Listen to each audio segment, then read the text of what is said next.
നിങ്ങളുടെ favourite shows ഇനി ഒരിക്കലും മിസ്സാവില്ല. ഇപ്പോൾ C5 കാണും നിങ്ങളുടെ ഫേവറേറ്റ് ഷോ തികച്ചും സൗജന്യമായി. ACP അല്ല, അതിന് മുകളിലുള്ള റാങ്കിലുള്ള കുപ്പായോട്ടാലും തന്റെ രക്തഗുണം മാറാൻ പോകുന്നില്ല ചന്ദ്രബോസെ. പൂച്ചയ്ക്ക് കമ്മലിട്ട പോലെ അതും തൂക്കിയിട്ടങ്ങ് നടക്കാന്ന് മാത്രം. പക്ഷെ നിന്റെ ഈ കയ്യിലുള്ള തോക്കുണ്ടല്ലോ, അതുപോലെയാ വിഷ്ണു. ഒരാളുടെ ജീവൻ എടുക്കാൻ അതിന് ലൈസൻസ് വേണമെന്ന് യാതൊരു നിർബന്ധവുമില്ല. അതെപ്പോ വേണമെങ്കിലും പൊട്ടും. പക്ഷെ തോക്കിൽ ഉണ്ട വേണമെന്ന് മാത്രം. എങ്കിൽ നമുക്കൊന്ന് പൊട്ടിച്ചു നോക്കിയാലോടാ.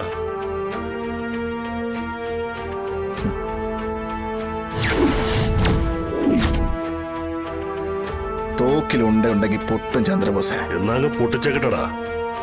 ഒന്ന് പൊട്ടിച്ചു നോക്ക് ചന്ദ്രബോസെ. ഉണ്ട വേണം, വെടിമരുന്ന്. അത് ചോരയിൽ വേണം. അതിനാ രക്തഗുണമെന്ന് പറയുന്നത്.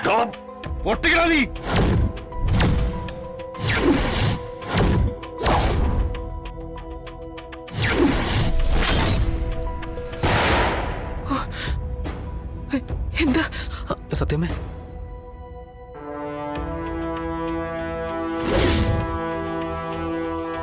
വിഷ്ണു,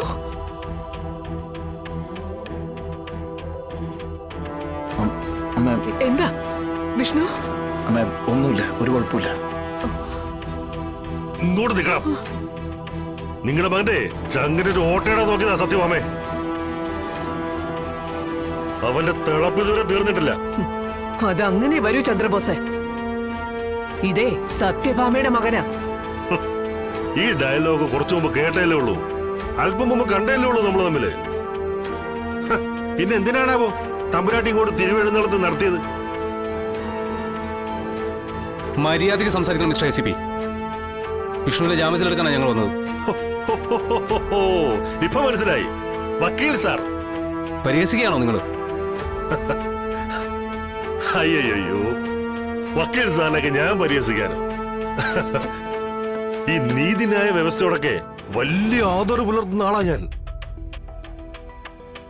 സാറിന്റെ ജോലി ചെയ്യാനല്ലേ വന്നേ, ചെയ്തോ. വിഷ്ണുവിനെ ജാമ്യത്തിൽ വിട്ടയക്കണം വിത്ത് ഇമ്മീഡിയറ്റ് എഫക്ട്. അയ്യോ, അതിനുള്ള അധികാരമൊന്നും നമുക്കില്ലേ. നമ്മൾ പാവം അസിസ്റ്റന്റ് പോലീസ് കമ്മീഷണർ. ദയിക്കുന്നു സ്റ്റേഷൻ ഹൗസ് ഓഫീസർ, അങ്ങോട്ട് ചോദിച്ചാട്ടെ. അതിന് ഇയാളുടെ ചെവി പൊട്ടിയൊന്നുമല്ലല്ലോ. ഞാൻ ചോദിച്ചത് കേട്ട് കാണും. പ്രതിയെ ജാമ്യത്തിൽ വിടാൻ പറ്റില്ല.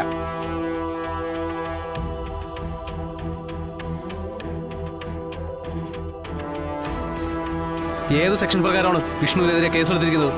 അത് പറയണം മിസ്റ്റർ.